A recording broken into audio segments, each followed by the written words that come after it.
இந்த பூமியில் அல்லாஹ்விற்கு இடமே இல்லை. யார் யாருக்கோ மரியாதை இருக்கிறது, ஆனால் அல்லாஹ்விற்கு மரியாதை இல்லை. அல்லாஹ்வை யாரும் கண்டுகொள்வதில்லை. எந்த படைப்புகளும் அல்லாஹ்வை விளங்கக்கூடிய தகுதி இல்லை, அறியக்கூடிய தகுதி இல்லை. மனிதன் இருக்கும் படைப்புகளில் எல்லாம் கேடுகட்ட படைப்பாக இறைவனை அறிவதற்கான வாய்ப்பு இல்லை.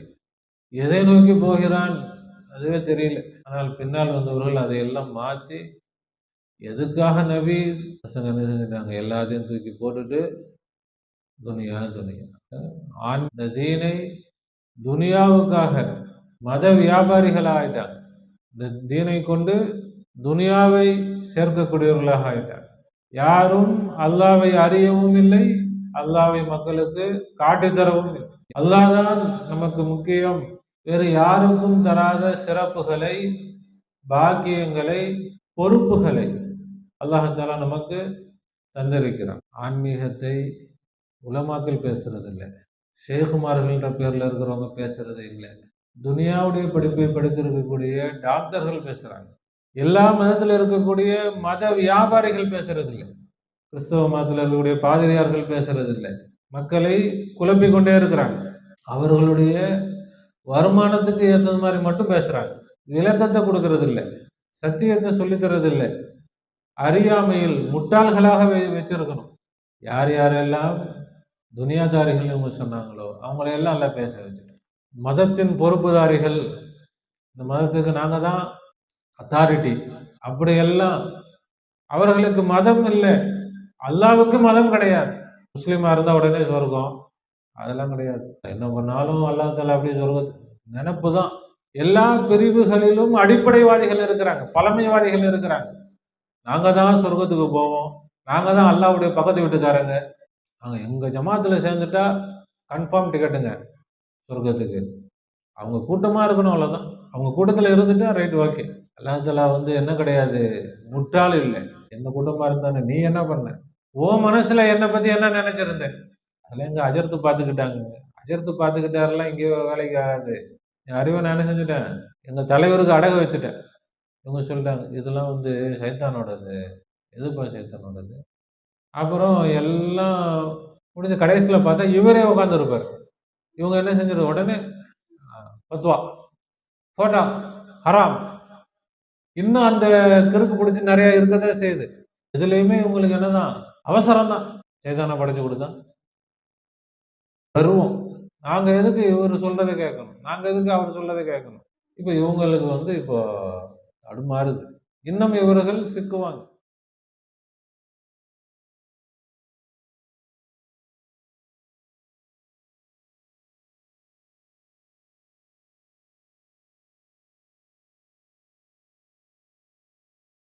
தீனை பிற மக்களுக்கு சென்றடைய இந்த சேனலை லைக் பண்ணுங்க, ஷேர் பண்ணுங்க மற்றும் சப்ஸ்கிரைப் பண்ணுங்க. பெல் ஐகானை கிளிக் பண்ணுங்க.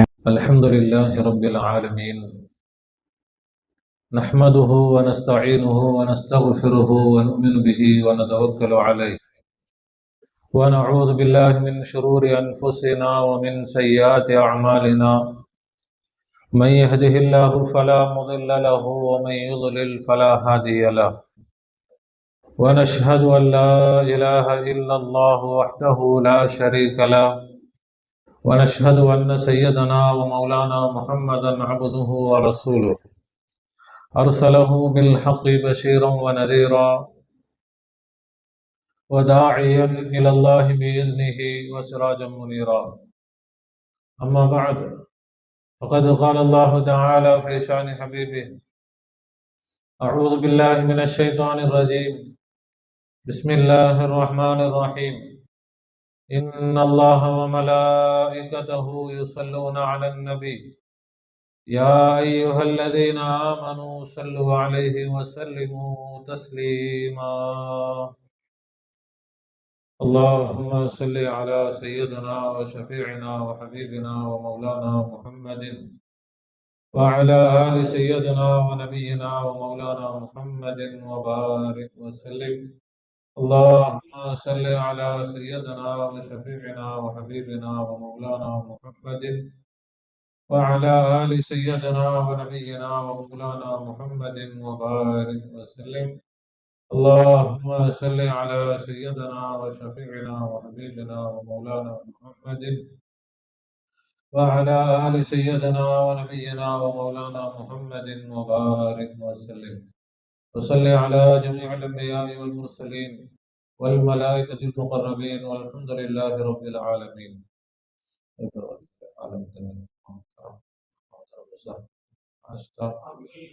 सरकार दो आलम सल्लल्लाहु अलैहि वसल्लम का जमी पीराने सलासिल का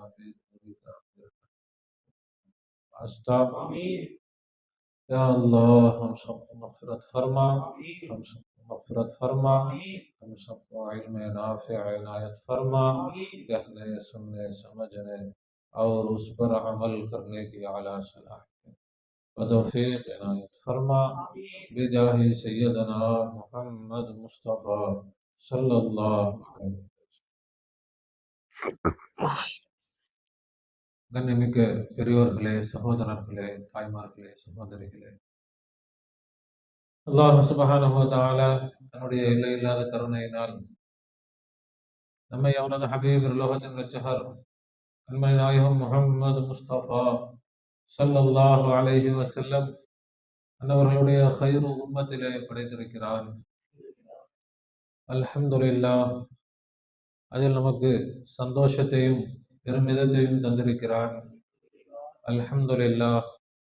மட்டுமல்ல, ஃபித்னாக்களும் அசாதுகளும் எங்கும் நிறைந்து நிரம்பி வழியக்கூடிய இறுதியான காலகட்டத்தில் அவனுடைய அன்பையும் நெருக்கத்தையும் நேர்வழியையும் பெற்ற அவுலியாக்கள், ஆரிஃபின்கள், சூஃபியாக்கள், ஷேகுமார்களுடைய தொடர்பை, நிஸ்பத்தை, பைஅத்தை, முஹப்பத்தை நம் அனைவருக்கும் தந்து அருள் புரிந்திருக்கிறார்.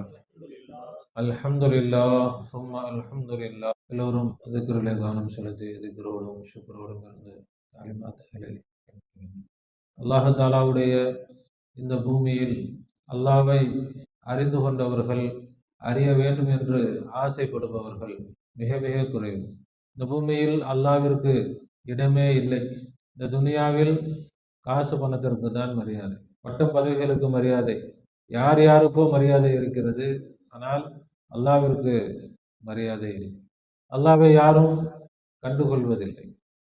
இதுதான் உலகம் படைக்கப்பட்ட காலத்திலிருந்து இன்னைக்கு வரைக்கும். வமா கதருல்லாஹ் ஹக்க கத்ரி.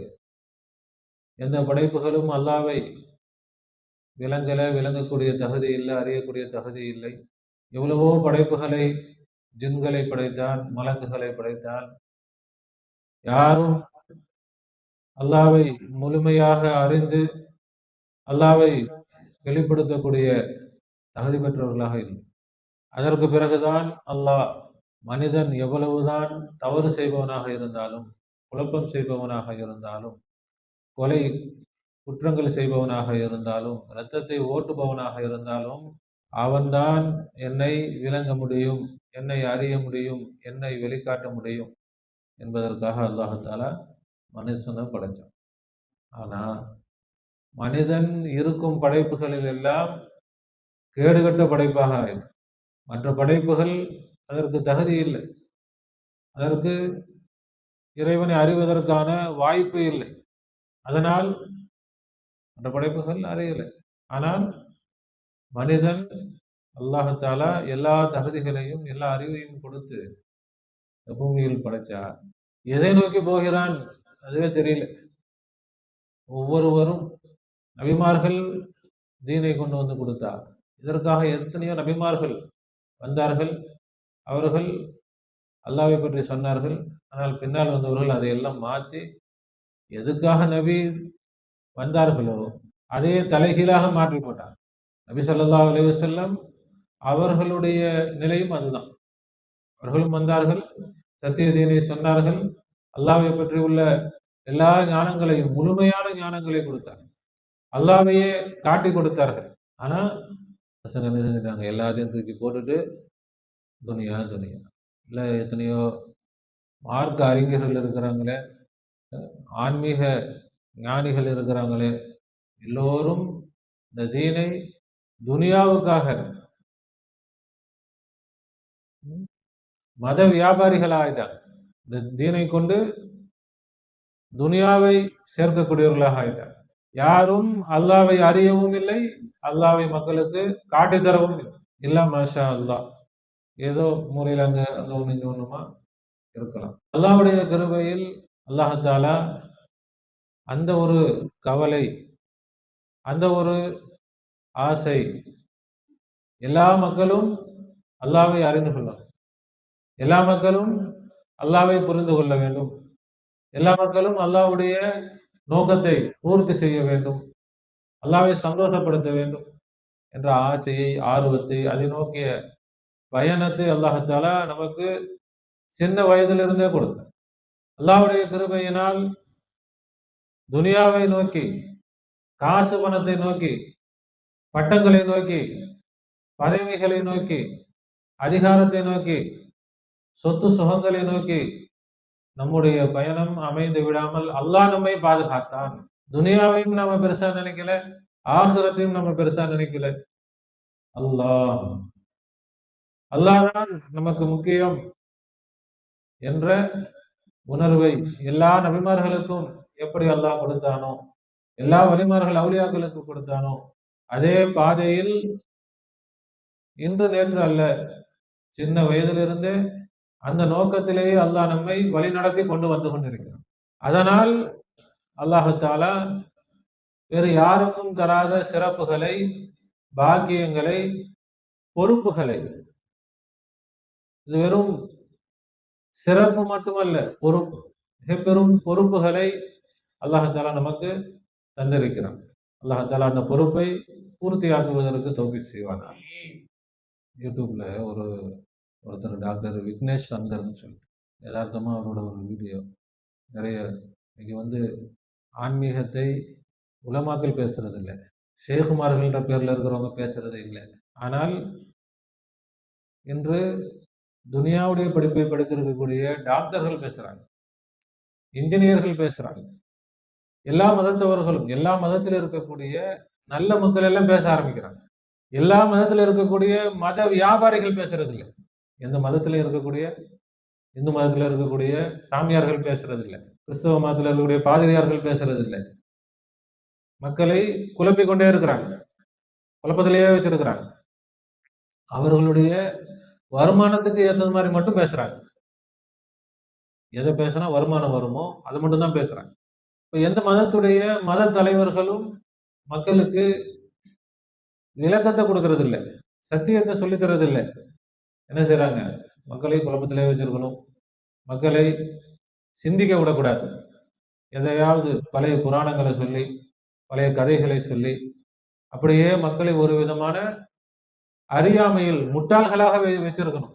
ஆனால் அல்லாஹ் தஆலா பார்த்தான், இன்னைக்கு எல்லாம் யார் யாரெல்லாம் துனியாதாரிகள் சொன்னாங்களோ அவங்களையெல்லாம் நல்லா பேச வச்சுட்டு, பொறுப்புக்கு நாங்க தான் மதத்தின் பொறுப்புதாரிகள், இந்த மதத்துக்கு நாங்க தான் யாரு அத்தாரிட்டி, நாங்க தான் எல்லாம், இந்த மதத்துக்கு எங்களை விட்டா யாரும் இல்லை, அப்படி எல்லாம் பேசிக்கிட்டு இருந்தவங்க, சொல்லிக்கிட்டு இருந்தவங்க, அல்லாஹ் தஆலா அவர்கள் எதையெல்லாம் மறைத்தார்களோ, ஒளித்தார்களோ, எப்படியெல்லாம் மக்களை கெடுப்பதற்கு முயற்சி செஞ்சார்களோ, அதையெல்லாம், அந்த சத்தியத்தை எல்லாம் அல்லாஹ் தஆலா சாதாரண மனிதர்கள் மூலமாக வெளிப்படுத்த ஆரம்பிச்சார். எத்தனையோ நல்ல மனிதர்கள், அவர்களுக்கு மதம் இல்லை, அல்லாஹ்வுக்கு மதம் கிடையாது, இறைவனுக்கு மதம் கிடையாது. முஸ்லிமா இருந்தா உடனே சொர்க்கம், அதெல்லாம் கிடையாது. நல்லவனா இருக்கிறியா, சொர்க்கத்தை வச்சிருக்கிறாங்க. அப்படியே அவங்க என்ன பண்ணாலும் அல்லாஹ் தஆலா அப்படியே சொர்க்கத்தை நினைப்பு தான் தெரியும். அப்போ எத்தனையோ நல்ல மனிதர்கள் இன்றைக்கு அல்லாஹ் தஆலா எல்லா மதங்களில் இருந்தும், எல்லா பிரிவுகளில் இருந்தும், இஸ்லாத்திலேயே அவன் தேவபந்தி, இவன் காபிர், அவன் பரேலி, அவன் காபிர், அவன் தௌஹீத் ஜமாத், இவன் வஹாபி, அவன் எப்படியா, அவன் ஷியா, எல்லா பிரிவுகளிலும் நல்ல மக்கள் இன்னைக்கு பேச ஆரம்பிச்சுட்டாங்க. எல்லா பிரிவுகளிலும் அடிப்படைவாதிகள் இருக்கிறாங்க, பழமைவாதிகள் இருக்கிறாங்க. யாரு யாரு கூட சேரக்கூடாது, சண்டை போட்டுக்கிட்டு இருக்கணும், நாங்க மட்டும்தான் சரி, மத்தவன் எல்லாம் நரகத்துக்கு தான் போவான், நாங்க மட்டும்தான் ஒரிஜினல், நாங்க தான் சொர்க்கத்துக்கு போவோம், நாங்க தான் அல்லாஹ்வுடைய பக்கத்து வீட்டுக்காரங்க, இப்படி வெறி பிடித்தவர்கள் எல்லா மதங்களிலும் இருக்கிறார்கள், மதத்தினுடைய உள்பிரிவுகளிலும் இருக்கிறாங்க. எங்க ஜமாத்துல சேர்ந்துட்டா கன்ஃபார்ம் டிக்கெட்டுங்க சொர்க்கத்துக்கு. அப்ப அந்த வெறி பிடித்தவர்களுக்கு என்னது? அவங்க கூட்டமா இருக்கணும், அவ்வளவுதான். அவங்க கூட்டத்துல இருந்துட்டா ரைட், ஓகே. அவங்க கூட்டத்தை விட்டு பிரிஞ்சுட்டா அவன் எவ்வளவுதான் நல்லவனாக இருந்தாலும் அவனை உலகமாக மோசமானவனாக இந்த மக்களுக்கு உலகத்துக்கு முன்னால் என்ன செய்யணும்? அவனை காட்டணும். அல்லாஹாலா அல்லாஹாலா என்ன கிடையாது, முட்டாள் இல்லை. அல்லாஹாலா அறிவில்லாதவன் இல்லை. என்ன நடக்குது, யார் என்ன பண்றாங்க, இவர் அப்படி நல்ல நம்ம ஆளுப்பா இப்படி சொர்க்கத்துல போட்டு அப்படியெல்லாம் அல்லாஹாலா என்ன செய்ய போறது இல்லை. அப்படி சும்மா தூக்கி போட போறது இல்லை. துல்லியமாக அல்லாஹ் கணக்கு பார்ப்பான். துல்லியமாக அல்லாஹ் பார்ப்பான். ஒவ்வொருவரையும் தனித்தனியாகத்தான் கணக்கு பார்க்கப்படும். நாங்க அந்த கூட்டங்க, எந்த கூட்டமா இருந்தானே, நீ என்ன பண்ண? ஒவ்வொருவரும் அல்லாஹ்விடத்தில் தனித்தனியாகத்தான் வருவார்கள். அப்ப அல்லாஹ் கேட்பான், இல்ல எங்க ஆளுங்க சொன்னாங்க, உங்க ஆளுங்க இங்க ஆளுங்க இங்க கணக்கு கிடையாது. நீ என்ன செஞ்ச?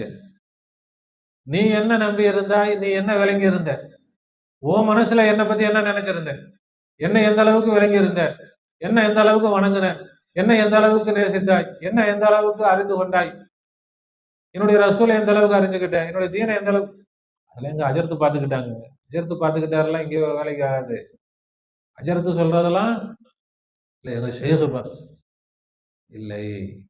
அல்லாஹ் அப்ப அல்லாஹாலா நாளைக்கு சொல்லலாம், எல்லாம் எனக்கு தெரியாது. அதனால அல்லாஹாலா இன்னைக்கு என்ன செஞ்சிட்டான்? எல்லா மக்களையும் பேச வச்சுட்டான்.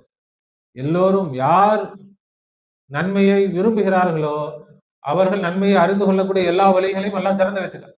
யார் நான் இப்படித்தான் இருப்பேன், நான் திருந்த மாட்டேன், நான் வழிகட்டத்தான் போவேன், நான் யோசிக்கவே மாட்டேன், எது நல்லது எது கெட்டது, என்னுடைய அறிவை நான் அடகு வச்சுட்டேன்.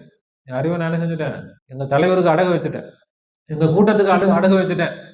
எங்க கூட்டம் என்ன சொல்லுதோ அதுதான் என்னுடையது, எங்க தலைவர் என்ன சொல்றாரோ அதுதான் என்னுடைய கொள்கை. அப்படி அடகு வைத்து முட்டாள்தனமாக மூடர்களாக வாழ்ந்தால் அல்லாஹாலாவிடத்தில் யாரும் பதில் சொல்ல முடியாது. முன்னாடி காலத்துல என்னாச்சு, எங்களுக்கு தெரியாதே அல்லான்னு சொல்லிடலாம். ஆனா இன்றைக்கு அல்லாஹாலா அதற்கான எல்லா வழிகள் என்னது, இன்டர்நெட், யூடியூப், எல்லா நமக்கு தேவையான எல்லா செய்திகளையும் எல்லா வழிகாட்டுதலையும் அல்லாஹாலா இவங்க சொல்றாங்க. இதெல்லாம் சைத்தானோடது. எதுப்பா சைத்தானோடது? இந்த மத வியாபாரிகள் முதல்ல என்ன செய்வாங்க, ஏதாவது புதுசா இறைவன் ஒரு ஒரு டெக்னாலஜிய ஒரு வசதியை இறைவன் கொடுத்தா உடனே சைத்தானுடையது. அப்புறம் எல்லாம் முடிஞ்ச கடைசியில பார்த்தா இவரே உட்காந்துருப்பார். டிவி வந்துச்சு, ஓ சைத்தான் அப்படி இப்படி. இப்ப பார்த்தா எல்லாரும் பயானு. சவுதி என்னது, மக்கால நடக்கிற எல்லா தொழுகை எல்லாம் போட்டுட்டு இருக்கான் சவுதி சேனல். அப்ப அது என்ன, எதற்காக எல்லாம் கொடுக்குறான், அதை எப்படி முறையாக பயன்படுத்தணும் அதை யோசிக்கிறது இல்லை. இவங்க என்ன செஞ்சது, உடனே பத்வா ஹராம், போட்டா ஹராம். இன்னும் அந்த கிறுக்கு பிடிச்சி நிறைய இருக்கதான் செய்யுது. ஆனா இப்போ கவர்மெண்ட்டுக்கு என்ன செய்யணும், காட்டணும், கணக்கு வழக்கு காட்டணும், பதிவு காட்டணும், என்ன நடக்குது. சொன்னவங்களே இப்ப போட்டோ கையுமா தெரியுறாங்க. பத்தா கொடுத்தவங்களாம் இப்ப என்னது, போட்டோ கையும் வீடியோ. அப்ப அல்லாஹாலா ஒரு ஒரு டெக்னாலஜியை, ஒரு புதிய வசதியை அல்லாஹ் கொடுத்தால் அதை தீனுக்காக எப்படி பயன்படுத்தணும் அதை யோசிக்கிறது இல்லை. அப்படியே அவசரப்பட்டு எதுலையுமே உங்களுக்கு என்னதான் அவசரம் தான். ஒரு நிதானமோ அது எப்படி தீனுக்காக பயன்படுத்துறது இல்லை. இப்ப எல்லாம் கெட்டு குட்டிச்சவராகி நாசமா போனதுக்கு பிறகு கடைசியில் உட்காந்துருப்பாங்க.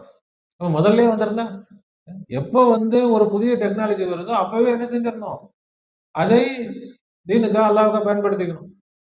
ஆனா வரமாட்டாங்க. ஏன்? இவங்களுக்கு முதல்ல அல்லாஹ்வை பத்தி அக்கறையே இல்லையே, தீனை பத்தி அக்கறையே இல்லையே. அக்கறை இருந்தா அதை தேடிக்கிட்டு இருப்பாங்க. ஏதாவது புதுசா வசதி வந்தா அதை பயன்படுத்தலாமே, புது வசதியை பயன்படுத்தலாம் தேடிக்கிட்டே இருப்பாங்க. வசதி இருக்கும்போது பயன்படுத்துவாங்க.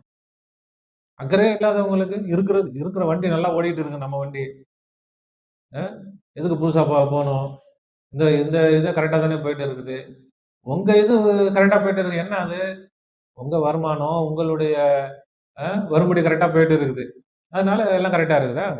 மக்கள் எப்படி இருக்கிறாங்க, மக்களுடைய நிலைமைகள் என்ன இருக்குது? அல்லாஹ் தாலா இப்போ வந்து எல்லா மக்களும் சத்தியத்தை அறிந்து கொள்ளக்கூடிய வசதிகளை அல்லாஹ் கொடுத்திருக்கிறான். யார் வேணுமோ, இது அல்லாஹ் ஏற்படுத்தி கொடுத்த வசதி தான். இது என்ன கிடையாது, ஷைத்தான் ஒரு ஒரு வசதியை அது அல்லாஹ் தான் கொடுக்குறான். அதை நல்லதா பயன்படுத்துறதும் கெட்டதா பயன்படுத்துறதும் மனிதனுடைய கையில இருக்கு. கத்தி கத்தியை பயன்படுத்துறதுக்கு கொடுத்தது யாரு? படைச்சு கொடுத்தது யாரு? சேத்தானா? சேத்தானா படைச்சு கொடுத்தான்? அல்லாஹ் தான் கொடுத்தான். இப்ப அந்த கத்தியை கொண்டு வீட்டுக்கு தேவையான சமையல் காய்கறிகளை நம்ம நறுக்கிறோம், சமைக்கிறோம் சொன்னால் அது நன்மை. அதே கத்தியை கொண்டு அடுத்தவர்களை காயப்படுத்துறது, அடுத்தவர்களை குத்துவது, கொலை செய்வது, அதுக்கு பயன்படுத்தினா அது தீமை. இப்படித்தான் எல்லா இறைவனுடைய படைப்புகளும் அதை நன்மைக்கும் பயன்படுத்தலாம், தீமைக்கும் பயன்படுத்தலாம். ஆக இன்னைக்கு அல்லாஹாலா அவன்தான் இன்றைக்கு இந்த தொழில்நுட்பங்கள் ஏன் வளர்ந்துகிட்டு இருக்குது, அல்லாஹ் தான் வளர்ந்துகிட்டு இருக்கிறான். இன்றைக்கு செய்தி தகவல் தொடர்பு இன்னைக்கு என்ன ஆயிட்டு இருக்குது, யாரு எனக்கு தெரியாதுங்க, எங்க இருந்து யாரை வேணா தொடர்பு கொள்ளலாம். எனக்கு வந்து இந்த ஷேக் இருக்கிறாங்கன்னே தெரியல, ஒரு ஷேக் வேணும் என்று முயற்சி செய்தால் அல்லாஹ் காட்டி கொடுப்பான். அமெரிக்கால இருந்தா கூட அமெரிக்கால இருக்கிற மனிதர் என்ன செய்யலாம், இந்தியாவில் இருக்கிற ஷேக்கோட தொடர்பு கொள்ளலாம். இந்தியாவில் இருக்கிற மனிதர் இவர் எகிப்துல இருக்கிற ஷேக்கோட தொடர்பு கொள்ளலாம், துருக்கியில இருக்கிற ஷேக்கோட தொடர்பு கொள்ளலாம். இப்ப எனக்கு வசதியே இல்லை, வாய்ப்பே இல்லைன்னு யாரும் சொல்லக்கூடாது என்பதற்காகத்தான் அல்லாஹ் என்ன செஞ்சுட்டான், இன்னைக்கு பரவலாக்கிட்டான். எல்லா உண்மைகளும் வெளியாகிறது. யார் யார் என்ன சொல்றாங்க, யார் யார் அவர்களுடைய கருத்து என்ன, அவர்கள் பக்க நியாயம் என்ன. நம்ம பக்கம் இருந்து பார்த்தா நாம தான் கரெக்ட்ன்ற மாதிரி தெரியும். அவங்க பக்கம் இருந்து பார்த்தா தானே தெரியும் அவர்கள் பக்கம் நியாயம். யாரும் என்ன செய்யறது இல்ல. நபி ஸல்லல்லாஹு அலைஹி வஸல்லம் சொன்னாங்க, உனக்கு எதை விரும்புகிறாயோ அதை உன் சகோதரனுக்கு விரும்பாத வரை நீ உண்மை முஸ்லிமா ஆக முடியாது. இப்ப சகோதரனுக்கு விரும்பணும்னா நாம என்ன விரும்புறோம், என்ன புரிஞ்சுக்கணும்னு விரும்புறோம். நாம என்ன விரும்பணும், அவனை நாம புரிஞ்சுக்கணும்னு விரும்பணும். யாரும் என்ன செய்யறது இல்லை, அடுத்தவங்களை புரிஞ்சுக்கணும்னு விரும்புறதே இல்லை. நான் எதுக்கு இவங்களை புரிஞ்சுக்கணும், நான் சொல்றதை இவங்க கேட்க வேண்டியது தானே, இவங்களை நான் புரிஞ்சுக்க வேண்டிய அவசியமே இல்லை. அதனாலதான் இன்னைக்கு எல்லா பிரச்சனைகளும் இந்த ஒரு கர்வம், நான் எதுக்கு கேட்கணும், நாங்க எதுக்கு இவர் சொல்றதை கேட்கணும், நாங்க எதுக்கு அவர் சொல்றதை கேட்கணும். அப்ப அல்லாஹ் என்ன செஞ்சுட்டான், எல்லாம் ஓரமா உட்காருங்கப்பா, எல்லாத்தையும் பேச விடுறேன். இப்ப எல்லாரும் பேசுறாங்க. இப்ப இவங்களுக்கு வந்து இப்போ தடுமாறுது. உங்களால பேசாம இருக்கவும் முடியல, பேசவும் முடியல. இன்னும் இவர்கள் சிக்குவாங்க. இன்னும் அவங்க நிறைய. அப்ப அவரு ஒரு 2 கதை சொன்னார். ஆன்மீகம் பேசுறது நிறைய, அது மோட்டிவேஷன், மக்களுக்கு தேவையான விஷயங்களை மக்களை இவங்க பேசுறதெல்லாம் எப்படி இருக்கும், அப்படியே பயமுறுத்துறது மாதிரி. நரகத்துல போட்டுருவான், ஈயத்தை காய்ச்சி ஊத்திடுவான், கண்ணை சொருகிடுவான். இதுதான் ஒரு சந்தோஷ வார்த்தைகளோ சுப செய்திகளோ இருக்கவே இருக்கு. ஆனால் ரசூல் அப்படி சொல்லல. நபி ஸல்லல்லாஹு அலைஹி வஸல்லம் சொன்னாங்க, 2 பேரை அனுப்புறாரு, வேற ஒரு ஊருக்கு தீன் பிரச்சாரத்துக்காக அனுப்புறாரு. சொன்னாங்க, நீங்கள் அவர்களுக்கு எளிமைப்படுத்துங்க, கஷ்டப்படுத்தாதீங்க. என்ன செய்யுங்க, எளிமைப்படுத்துங்க. யார் எளிமைப்படுத்துறா, எளிமையா சொன்னா மதிப்பு இல்லாம போயிருங்க. அப்படியே பயங்கரமா சொல்லணும், அப்படி தெரியுமா, அப்படி தீனையே இவங்க என்ன ஆக்கிட்டாங்க, பயங்கரமாக்கி பயங்கரமான தீனை ஆக்கிட்டாங்க. ஏன்னா எளிமையா சொன்னா மரியாதை இல்லாம போயிடும். இப்ப ரசூலாவுக்கு தெரியாதா, ரசூலா என்ன சொல்றாங்க, எஸ்ஸிரா, எளிமைப்படுத்துங்கள். நாம எளிமையா சொல்றதுனாலதான் எல்லாத்துக்கும் பிரச்சனை. லேசா சொல்லிட்டு போயிடுறாரு, இவ்வளவு பெரிய விஷயத்த பொசுக்குன்னு சொல்லிட்டு போயிடுறாரு. நாங்க எப்படி இங்க வியாபாரம் பண்றது, எங்க வியாபாரம்னா அடி வாங்குற மாதிரி அடி வாங்கிருப்போம் அப்புறம். அதனால இவர் சரியில்லை. இப்ப எஸ்ஸிரா, நீங்கள் என்ன செய்யுங்க, எளிமைப்படுத்துங்கள், கஷ்டப்படுத்தாதீங்க. பஷ்ஷிரா, நீங்கள் சுப செய்தி சொல்லுங்க, சந்தோஷ வார்த்தைகளை சொல்லுங்க. வலா துனஃபிரா, வெறுப்பு வர மாதிரி பேசாதீங்க. நாங்க என்ன வெறுப்பு வர மாதிரி பேசுறோம், அப்படி மக்களை பயமுறுத்தி வச்சிருக்கிறீங்களா, உருட்டி மிரட்டி அப்படி விட்டா அவ்வளவுதான், அது போயிரும், இது போயிரும், அப்படி ஆயிரும், இப்படி ஆயிரும், பறக்கத்து இருக்காது, அப்படி இருக்காது. அப்ப அல்லாஹ் பார்த்தான், எல்லா மக்களையும் இன்னைக்கு பேச வச்சுட்டான். அப்ப அவரு ஒரு 2 கதை சொல்றாரு. ஒரு ஒரு மனிதன் என்ன செஞ்சானா, அந்த மனிதனுக்கு ஒரே நிறைய பிரச்சனைகள். என்ன பிரச்சனைனா, எல்லாத்தோடையுமே யாருமே அவர் கூட சரியா தொடர்பு இல்லை. எல்லாத்தோடையுமே பிரச்சனை, குடும்பத்துல சொந்த பந்தம் எல்லாம். அப்ப அந்த மனிதன் வந்து அல்ல இறைவன் கேட்டானா, இறைவா எனக்கு வந்து அஹ், இந்த பிரச்சனை எல்லாம் எல்லோரோடும் சுமூகமா நான் இருக்கணும், சுமூகமா இருக்கணும். எனக்கு வந்து எல்லாத்தோடும் ஒரு பிரச்சனையா இருக்குது. எனக்கு வந்து இந்த சுமூகமா இருக்கிறதுக்கு வழி சொல்லு அப்படின்னு. அப்போ ஒரு நாள் இறைவன் முன்னாடி வந்து என்ன வேணும் கேளு கேளு. அப்ப அந்த மனிதன் சொன்னான்னா, எல்லா மனசுல இருக்கிறத நான் தெரிஞ்சுக்கணும்னு நான் சொன்னேன். நான் எல்லா மனசுல இருக்கிறத தெரிஞ்சுக்கிட்டா எல்லாத்துலயும் நல்லபடியா நடந்துக்கலாமே. தெரியாதனால தான் பிரச்சனை வருது. தெரிஞ்சுக்கிட்டா நல்லபடியா நடந்துக்கலாம். அதனால எனக்கு எல்லா மனசுல இருக்கிறதும் தெரிஞ்சுக்கிறது மாதிரி எனக்கு வரம் கொடு. இறைவன் வரம் கொடு. இதுலயும் சில பேர் வரும். என்ன வரும் வந்து கதை சொல்லிட்டு உட்கார்ந்திருக்கிறார். கதை சொல்லிட்டு உட்கார்ந்திருக்கிறாருன்னா, ரசூலுல்லாவும் எத்தனையோ சம்பவங்கள சொல்லியிருக்கிறாங்க. சில உதாரணமான கதைகளும் சொல்லியிருக்கிறாங்க. அதே போல அவுலியாக்கள் எவ்வளவோ கதைகள சொல்லியிருக்கிறாங்க. ஜலாலுத்தீன் ரூமி ரஹ்மத்துல்லாஹ் அவர்களுடைய மஸ்னத் ஃபுல்லா கதைகள் தான். இப்போ உதாரணத்திற்காக என்ன செய்யலாம்? இந்த கதைகள். ஒரு அல்லாஹ்வும் குர்ஆன்ல எத்தனையோ கதையா இல்லனாலும் ஒரு உதாரணமாக 2 பேர் இருக்கிறாங்க, இப்படி பண்ணாங்க, அப்படி பண்ணாங்க. அப்போ ஒரு விஷயத்த புரிஞ்சுக்கிறதுக்கு கதை சொல்றது என்ன கிடையாது. மார்க்கத்துல தவறு இல்ல. அப்போ அந்த மனிதன் இறைவன் வந்து கொடுத்துட்டான். எல்லா மனசுல இருக்கிறது தெரிஞ்சது. சரி இந்த மனுஷன் நினைச்சது சரி தெரிஞ்சா எல்லாத்தோடும் நல்லபடியா அவன் மனசுக்கு புடிச்ச மாரி நம்ம நடந்து என்ன செஞ்சுக்கலாம்? சுமூகமா போயிரலாமே அப்படின்னு நினைச்சு கேட்டா, அப்புறமா பார்த்தா, முன்னாடி சிரிச்சு சிரிச்சு பேசுறவன் அவன் மனசுக்குள்ள அவ்ளோ வெறுப்பு வச்சுட்டு பேசுறான். முன்னாடி அப்படியே குனிஞ்சு குனிஞ்சு மரியாதை காட்டுறவன், அவனுக்குள்ள அவ்வளோ ஒரு இவன் கேவலமா நினைக்கிறான். என்னடா இது நம்ம வந்து எல்லாம் சரி, மனசுல என்ன இருக்குன்னு தெரிஞ்சா அவங்களோட சமாதானமா போகலாம், பிரச்சனைகள தவிர்த்துக்கலான்னு பார்த்தா, கடைசியில நமக்கு இருக்கிற நிம்மதியும் போயிருச்சே! இருக்கிற நிம்மதியும் போயிருச்சு. அதெல்லாம் எனக்கு இது வேணவே வேணாம். அ இந்த இத எடுத்துரு. அப்போ திரும்ப இறைவன் வந்துட்டு சொன்னாங்க, "நீ வந்து சரி நான் உன்னுடைய இத எடுத்துட்டேன். உலகத்துல அவங்க இப்படி சொல்றாங்க, இவங்க இப்படி சொல்றாங்க அப்படின்னு நீ சொல்றல்ல. சரி, உனக்கு இதனுடைய உண்மைய நான் புரிய வைக்கிறேன். போய் இந்த ஆலமரத்தடியில நீ வந்து படுத்துக்கோ. தூங்காத, தூங்குற மாரி கண்ண மூடி படுத்துக்கோ." அதேபோல அந்த மனுஷன் போய் படுத்தான். அந்த வழியா ஒரு குடிகாரன் வந்தானாம். வந்தவன் குடிகாரனா இருப்பான் போலயே! பகல்லேயே நல்லா தண்ணி அடிச்சுட்டு சுருண்டு படுத்து கிடக்குறான் பார்த்தீங்களா? அப்படின்னு போனாங்க. அவன் குடிகாரன். அவன் கண்ணுக்கு இவன பார்த்தா எப்படி தெரியுது? அவன விட பெரிய குடிகாரனா தெரியுது. அ பெரிய குடிகாரனா இருப்பான் போலயே! பட்ட பகல்ல நல்லா ஃபுல் ஃபுல்லா ஏத்திட்டு நல்லா சுருண்டு படுத்து கிடக்குறான். அப்படின்னு அவன் போனான்.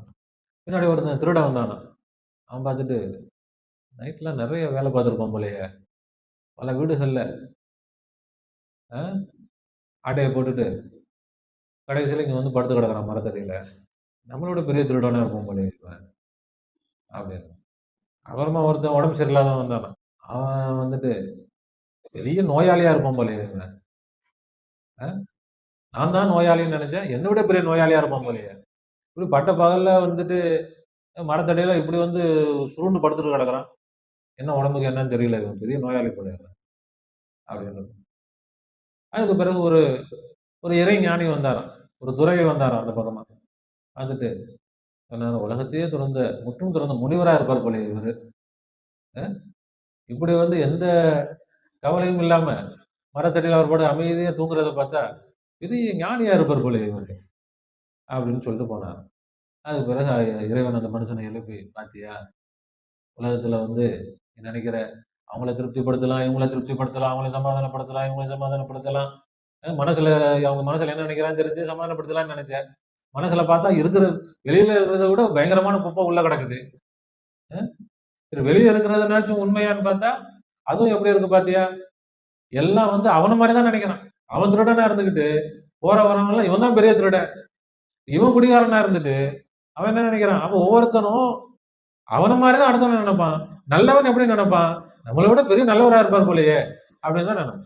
அப்ப எவன் வந்து எப்படி சொல்றானோ, அவன் தான் அதுல மோசமானவனா இருப்பான். அதனால நீ என்ன செய்யாத, யார் என்ன சொல்றாங்கன்றத பத்தி நீ கவலைப்படாத. அத பத்தி யோசிக்காத. நீ என்ன செய், உன் கூட நான் இருக்கிறேன். உன்னோடு நான் இருக்கிறேன். நீ எனக்கு உண்மையா இரு. எனக்கு உண்மையாயிரு, என்னுடைய அடியானாக இரு, நான் சொல்வதை கேட்டு நட, அது போதும், நீ நிம்மதியாக இருப்பாய். அப்படி ஒரு கதை. அப்புறம் ரெண்டாவது ஒரு கதை. ஒரு அரசன் இருந்தாங்க.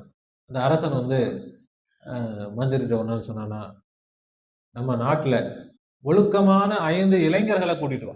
அவங்களுக்கு வந்து அவங்க என்ன கேட்கறாங்களோ கொடுப்போம். ஏன்னு சொன்னா மக்கள் எல்லாம் அதை பார்த்து எல்லாரும் ஒழுக்கமா இருப்பாங்க. பார்ப்பாங்க. அப்ப ஒழுக்கமா இருந்தா அரசர் வந்து சன்மானம் தருவார். அதனால நம்ம ஒழுக்கமா இருப்போம் அப்படின்னு சொல்லிட்டு எல்லோரும் ஒழுக்கமா இருக்கிறதுல முயற்சி பண்ணுவாங்க. அதனால ஒரு 5 ஒழுக்கமான இளைஞர்களை கூட்டிட்டு வாப்பா அப்படின்னு மந்திரி போனாரு. தேடி பார்த்து ஒரு 5 பேரை பிடிச்சிட்டு வந்தார். ஒவ்வொரு மனிதன்கிட்ட அரசன் கேட்ட, உனக்கு என்ன வேணும்? அவன் சொன்னானு, எனக்கு வந்து என்ன நிறைய ஏழையா இருக்கிற, நிறைய காசு பணம் இருந்தா நல்லா இருக்கும். காசு பணம் இருந்தா நல்லா இருக்கும், கொடுங்க அவனுக்கு. அவனுக்கு எவ்வளவு தேவையோ நல்ல வசதியா வாழ்றதுக்குள்ள எல்லா பணங்களை கொடுங்க. இன்னொரு மனிதன் என்ன வேணும் கேட்டார். எனக்கு வந்து வீடு இல்லை, நல்ல ஒரு வசதியான வீடு வேணும், அவருக்கு ஒரு நல்ல வீடு ஏற்பாடு பண்ணி கொடுங்க அப்படின்னு. இன்னொரு மனிதன் வந்தானா, உனக்கு என்னப்பா வேணும்? எங்க ஊர்ல வந்து ரோடே சரியில்லை, ரொம்ப போக்குவரத்து எல்லாம் இதா இருக்குது, நல்ல நல்ல ரோடு போட்டு எங்க ஊர் எல்லாம் நல்லா சரி பண்ணி கொடுங்க. சரி, ஊரெல்லாம் சரி பண்ணி கொடுங்க அப்படின்னு அரசன். 4வது ஒரு மனிதன் வந்தான், உனக்கு என்னப்பா வேணும்? எனக்கு வந்து நல்ல வசதியான குடும்பத்துல கல்யாணம் பண்ணுவாங்க. ரைட், ஓகே, நல்ல வசதியான பெண்ணை பார்த்து ஒரு கல்யாணம் பண்ணி வைங்கப்பா. வச்சாச்சு. 5வது ஒரு மனிதன்ட்ட கேட்டாங்க, உனக்கு என்னப்பா வேணும்? அவன் சொன்னானா, சரி, எனக்கு எதுவும் தேவையில்லை, வருஷத்துல 10 நாள் நீங்க என் வீட்டுல வந்து தங்கணும். வருஷத்துல 10 நாள் நீங்க வந்து என்ன செய்யணும்? எங்க வீட்டுல வந்து தங்கணும், அவ்வளவுதான், வேற எதுவுமே தேவையில்லை. சரின்ட்டாங்க. ஏன்னா அரசர் ஏற்கனவே எல்லாருக்கும் என்ன கேட்கறாங்களோ கொடுக்குறேன்னு சொல்லி. அப்ப முதல் மனிதன் பணக்காரன் ஆயிட்டான். 2வது மனிதன் வீடு உள்ளவன் ஆயிட்டான். 3வது மனிதன் ஊரெல்லாம் சரியாயிருச்சு. 4வது மனிதன் நல்ல வசதியான பெண்ணை திருமணம் முடிச்சுட்டான். இப்ப 5வது மனிதன் அரசர் போய் தங்கணும். அரசர் போய் தங்கணும்னா சும்மா சின்ன வீட்டுல தங்குவாரா? அப்ப என்ன செய்யணும்? அவருக்கு பெரிய வீடு ஏற்பாடு பண்ணி தரணும். பெரிய வீடு ஏற்பாடு பண்ணி தந்தாங்க. சரி, அரசர் வந்தா கவனிக்கணும். ஏழை கவனிக்க முடியுமா? என்ன செய்வோம்? அவருக்கு நிறைய காசு பணத்தெல்லாம் கொடுப்போம். ஏன்னா அரசரை கவனிக்கிற அளவுக்கு வசதி வேணும்ல. அதனால அவர் வந்து வசதியா, அவருக்கு வருமானத்துக்கு நல்லா வர்றது மாதிரி எல்லா வருமானம் வர்றதுக்குள்ள எல்லா ஏற்பாடுகளையும் செஞ்சு கொடுத்துருவோம். அரசர் வரணும், ஊர்ல வந்து ரோடு சரியில்லை, அரசர் வரக்கூடிய ஊர் சரியில்லாம இருந்தா நல்லா இருக்குமா? அரசர் வரும்போது ஊர் எப்படி இருக்கணும்? நல்லா இருக்கணும். அதனால அந்த ஊர் எல்லாம் சரி பண்ணு, எல்லாம் குப்பை எல்லாம் கிளீன் பண்ணி, ஊர் எல்லாம் சரி பண்ணி, ரோட போட்டு எல்லாம் ஊரே என்ன செஞ்சிரு, ரெடி பண்ணி. ஒரு அரசர் வந்தார், அந்த மனிதனுடைய வீட்டுல தங்கினார். அந்த மனுஷனை ரொம்ப பிடிச்சு போச்சு, அந்த இளைஞனை அரசர் ரொம்ப பிடிச்சு போச்சு. அந்த இளைஞனுடைய அறிவும் ரொம்ப பிடிச்சு போச்சு. பரவாயில்ல, அது எல்லாரும் ஒண்ணு ஒண்ணா தனித்தனியா கேட்டாங்க. ஒரே இதுல ஒன்னும் கேட்கல. என்னது, அரசரே நீங்க எங்க வீட்டுக்கு வந்து வருஷத்துக்கு 10 நாள் தங்கணும், அவ்வளவுதான். அப்போ எல்லாமே வந்து போச்சு. வீட்டுக்கு வந்து தங்குறாரு. அந்த இளைஞனுடைய அறிவு, அவனுடைய குணம், ஏற்கனவே ஒழுக்கமான இளைஞன் சொல்லிட்டு தான் கூட்டு வர்றாரு மந்திரி. அப்ப ஒழுக்கமா இருக்கிறாரு, அறிவாவும் இருக்கிறார். பார்த்தார் அரசர், அடுத்த இளவரசன், அடுத்த அரசன் இவன் தான். தன்னுடைய மகளையே அந்த இளைஞனுக்கு கல்யாணம் பண்ணி கொடுத்து என்ன செஞ்சுட்டாரு, இளவரசனா அறிவிச்சுட்டார். எனக்கு அடுத்து இவன் அரசன். அது மாதிரி கதை முடிஞ்சு, அவ்வளவுதான். இனிமே படிப்பினை என்ன? அது மாதிரி இன்னைக்கு இது வந்து ஜலாலுதீன் ரூமி ரஹ்மத்துல்லாஹ் மஸ்னவில இதே போல ஒரு கதையை சொல்லியிருக்கிறாங்க, ஒரு சம்பவமாவே சொல்லியிருக்கிறாங்க. ஒரு அரசன் வந்து சொன்னார், அவருடைய பிறந்த நாள் அன்னைக்கும் ஏதோ ஒரு சந்தோஷமா இருக்கக்கூடிய நாள், இன்னைக்கு நான் சந்தோஷமா இருக்கிறேன், நீங்க என்ன செய்யுங்க, உங்களுக்கு என்ன வேணுமோ எடுத்துக்கலான்னு. அங்க அரண்மனை இருந்தவங்க எல்லாம் என்ன எடுக்கிறீங்களோ அது உங்களுக்கு ஒன்னாங்க. ஒவ்வொருத்தன் அவன் கிடைச்சது கையில தூக்கிட்டு எல்லாம் தங்கம் வெள்ளி வைரம் அது இதுக்கு இருக்கும், எல்லாம் ஆளுக்கு ஒண்ணு பிடிச்சுக்கிட்டு எவ்வளவு உங்களால முடியுதோ எடுத்துக்கலாம், ஆளு ஒண்ணு பிடிச்சிட்டு தூக்கிட்டு ஓடுறாங்க. ஆனா ஒருத்தர் மட்டும் அரசர் பக்கத்துலயே நின்றார். ஏன்பா எல்லாரும் ஓடுறாங்க, நீ மட்டும் நிக்கிற, நீ எதையும் எடுக்கலையா? நான் எடுத்துட்டேன் அப்படின்னு அரசன் மேல கை வச்சான். நான் எதை எடுக்கணுமோ எடுத்துட்டேன், எல்லாம் வந்து கஜானாவை தூக்கிட்டு போறாங்க, நான் வந்து கஜானாவுக்கு எஜமானவே நான் எடுத்துக்கிட்டேன், இன்னைக்கு முதல் நீங்க என்னுடைய ஆளு, அப்படி அந்த கதை சொல்லுவாங்க. அந்த கதையை போலத்தான் அது மாதிரியான ஒரு ஒரு கதை தான் இது. அப்போ மனிதர்கள் சொல்லிட்டு அவர் சொல்றாரு, மனிதர்கள் இன்னைக்கு உலமாக்கள் பேசுறது இல்ல. இன்னைக்கு எல்லாம் இறைவனை கேட்கறாங்க. இறைவா எனக்கு காசு கொடு, பணத்தை கொடு, வீடு கொடு, வாசலை கொடு, அதை கொடு, இதை கொடு. எல்லாம் கேட்கறாங்களே தவிர, அதை விட்டுட்டு இது பண்ணா சரி துனியா இல்லைன்னா ஆகிரத்தையால சொர்க்கத்தை கொடு, அப்படி கொடு, இப்படி கொடு, அந்த சொர்க்கத்தை கொடு, இந்த சொர்க்கத்தை கொடு, ஜன்னத்துல் ஃபிர்தௌஸை கொடு. ஆனா யாரும் கேட்கறது இல்லை, யா அல்லாஹ் எனக்கு உண்மை கொடு, எனக்கு நீதான் வேணும். அப்படி யாரும் அல்லாஹ் என்ன செய்யறது இல்ல. அவர் சொல்றாரு, நான் சொல்லல, அவர் சொல்றதை சொல்லிட்டு இருக்கேன் நான். இந்த கதையை அவர் 2 கதையை சொல்லிட்டு அவர் சொல்லக்கூடிய விஷயம் என்னதான், யாரும் கேட்கறது இல்ல, இறைவா எனக்கு உன்னை கொடுன்னு யாரும் கேட்கறது இல்லை. அப்படி கேட்டால் இறைவன் நமக்கு அவனை கொடுத்து விட்டால், அவன் நம்ம கூட இருந்தா நமக்கு என்ன குறை? அவன் நம்முடைய தேவைகளை நிறைவேற்றி தர மாட்டானா? அவர் கேட்கிறாரு. அதுதானே நாம இப்ப காட்டு கத்தா கத்திட்டு கிடக்குறோம். இதுக்காக தானே போராடிட்டு இருக்கிறோம். அல்லாஹாலா பூர்த்தியாக்கி தருவானாக. அப்ப நாம அல்லாஹாலா நம்மை எதற்காக படைத்திருக்கிறான்? ஒவ்வொரு மனிதனுக்கும் ஒரு ஒரு அமைப்புல அல்லாஹ் படைச்சிருப்பான். அல்லாஹ் நம்மை எதுக்காக படைச்சிருக்கிறான்? அந்த நோக்கத்தை அல்லாஹ் நமக்கு விலகி கொடுத்திருக்கிறான். அல்லாஹ் எதுக்காக நம்மளை படைச்சிருக்கிறான்? அல்லாஹ்வை காட்டி தருவதற்காக படைச்சிருக்கிறான். இவங்க சொல்றாங்க, மெஹதி வாய்ப்பு இருக்குதா இல்லையா? சொல்லுங்க சொல்லுங்க சொல்லுங்க. என்னங்க மெஹதி, அல்லாஹ்வே இங்க தானே இருக்கிறான், மெஹதி ஆக முடியுமா ஆக முடியாதா? அது தேவையில்லைங்க. நாம அல்லாஹ்வே அடைந்தாச்சு. இப்ப நானே அல்லாஹ், அதனால என்ன வணங்குங்கள், என் காலில் விழுங்கள் சொல்லல, நீங்களும் அந்த நிலையை அடையுங்கள். அதான் சொல்லணும். அல்லாஹ் தான் வந்திருக்கிறான். எதுக்காக வந்திருக்கிறான்? உங்களை எல்லாம் அல்லாஹ்வாக ஆக்குவதற்காக வந்திருக்கிறான். இந்த முழு உலகத்தையும் அல்லாஹ் ஆக்குவதற்காக வந்திருக்கிறான். முழு உலகத்திலும் அல்லாஹ்வை தவிர வேறு யாரும் இருக்கக்கூடாது. அல்லாஹ் மட்டும்தான் இருக்க வேண்டும். அதற்காக அல்லாஹ் வந்திருக்கிறான். நீங்க மறுபடியா வரீங்களா? அது நீங்க போய் ஓரமா போய் விளையாடுங்க. நமக்கு அந்த விளையாட்டே தேவையில்லை. நம்ம வேற விளையாட்டுக்கு போயிட்டோம். அல்லாஹ்தாலா அவன் தன்னுடைய ஆற்றலை பரிபூர்ணமாக கூடிய விரைவில் வெளியாக்கும். அல்லான்னு சொன்னா என்னங்க செய்யணும்? அல்லாஹ் தான் இருக்கிறான்னா பறந்து காட்டுங்க பார்ப்போம். அல்லான்னு சொன்னா அப்படி மிதந்து காட்டுங்க, அப்படியே ஜொலிச்சு காட்டுங்க. அல்லாஹ் இருந்தால்தான், அல்லாஹ் இருந்தா அப்படி பறக்கிறது இல்லை. அல்லாஹ் இருக்கிறதுனால தான் நான் பேசிக்கொண்டு இருக்கிறேன். அல்லாஹ் இல்லை என்றால் நான் பேச முடியாது. பறந்தா பெரிய அற்புதம், மிதந்தா அற்புதம், அப்படியே ஜொலிச்சா அற்புதம் இல்ல, பேசுவதே அற்புதம். அல்லாஹ் இருப்பதால் தான் நான் பேசிக் கொண்டிருக்கிறேன். அல்லாஹ் இருப்பதால் தான் நான் கேட்டுக்கொண்டிருக்கிறேன். அல்லாஹ் இருப்பதால் தான் நான் பார்த்து கொண்டிருக்கிறேன். அல்லாஹ் இருப்பதால் தான் நான் சிந்தித்துக் கொண்டிருக்கிறேன். அல்லாஹ் இருப்பதால் தான் நானே இருந்து கொண்டிருக்கிறேன். அல்லாஹ் இல்லை என்றால் நான் இங்கே இல்லை.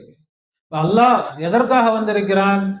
அவனை காட்டி தருவதற்காக வந்திருக்கிறான். அவனை அறிவித்து தருவதற்காக வந்திருக்கிறான். அவனை பற்றி சொல்லி தருவதற்காக வந்திருக்கிறான். அவனையே எல்லோரும் புரிந்து கொள்ள வேண்டும் என்பதற்காக வந்திருக்கிறான். அவனை எல்லோரும் பார்க்க வேண்டும் என்பதற்காக வந்திருக்கிறான். அல்லாஹ்வையே எல்லோரும் வணங்க வேண்டும். போதாது, அல்லாஹ்விடமே எல்லோரும் தேவைகளை கேட்க வேண்டும். அல்லாஹ்வை கொண்டே தங்களுடைய தேவைகளை நிறைவேற்றிக் கொள்ள வேண்டும் என்பதற்காக அல்லாஹ் வந்திருக்கிறான். அல்லாஹ்தாலா விலக்கி தருவானா, அல்லாஹ்தாலா பூர்த்தியாக்கி தருவானா. ஒளிச்சு மறைச்சு பேசுறதுக்கு அல்லாஹ்வுக்கு என்ன கிடையாது, அவசியம் இல்லை. ஒரு மறைச்சுக்கோங்க, ஒழிச்சுக்கோங்க. எவ்வளவு காலம் அல்லாஹ் ஒழிச்சு வைப்பீங்க? எவ்வளவு காலம் ஹக்கை மறைச்சு வைப்பீங்க? இனியும் எத்தனை ஆண்டுகள், இன்னும் எத்தனை வருஷம் அல்லாஹ் மறைஞ்சிருக்கணும்? அல்லாஹ் வெளியே வரவே கூடாது. அல்லாஹ் எங்கேயாவது ஒளிஞ்சிருக்கணும். நாங்க தான் இங்க இருப்போம், நாங்க தான் இங்க பெரிய ஆள், எங்களுடைய அதிகாரம், எங்களுடைய பெருமை, எங்களுடைய கண்ணியம், எங்களுடைய கௌரவம், இதுதான் இங்க இருக்கணும். அல்லாஹ் அவனுக்கு என்னங்க, அவன் மட்டும் எங்க மூலையில போய் கிடக்கணும்? இல்லை, அல்லாஹ் தான் எங்கும் நிறைந்து நிரம்பி வழிய வேண்டும். எல்லோருடைய உள்ளங்களிலும், எல்லோருடைய இல்லங்களிலும், எல்லா மூலை முடுக்குகளிலெல்லாம் அல்லாஹ் நிரம்ப வேண்டும். அல்லாஹ்வுடைய நினைவு நிரம்ப வேண்டும். அல்லாஹ்வுடைய அறிவு நிரம்ப வேண்டும். அல்லாஹ்வுடைய புரிதல் நிரம்ப வேண்டும். எல்லா மக்களும் இறைவனை அறிந்து இறைவனுடைய நேசர்களாக, இறை அடியார்களாக, இறைவனுக்கு உண்மையானவர்களாக எல்லா மனிதர்களும் ஆக வேண்டும். அல்லாஹ் தஆலா அதற்கான தௌஃபீக்கை நமக்கு தருவானாக. அதற்குள்ள சிதுமத்தை நம்மிடமிருந்து அல்லாஹ் வாங்கிக் கொள்வானாக. அதற்குள்ள பாதையில் வீறு கொண்டு செயல்படுவதற்கு அல்லாஹ் தௌஃபீக் செய்வானாக. அதற்குள்ள எல்லா வழிகளையும் அல்லாஹ் நமக்கு திறந்து தருவானாக. எல்லா உதவிகளையும் அல்லாஹ் செய்வானாக. நம்முடைய பாதையை அல்லாஹ் லேசாக்குவானாக. நமக்கு அல்லாஹ் இந்த பாதையில் நல்ல உதவியாளர்களை அல்லாஹ் ஆக்குவானாக. உலகம் முழுவதற்கும் இந்த செய்தியை, இந்த ஹக்கை, இந்த சத்தியத்தை எந்த விதமான ஒளிவு மறைவின்றி தெளிவாக எடுத்துச் சொல்வதற்கு அல்லாஹ் தௌஃபீக் செய்வானாக.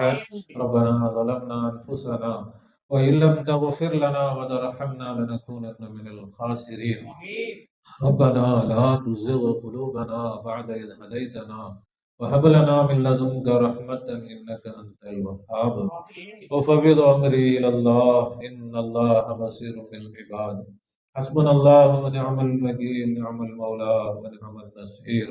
غفرانك ربنا وإليك المصير. آمين آمين برحمتك يا أرحم الراحمين. صلى الله على محمد صلى الله عليه وسلم.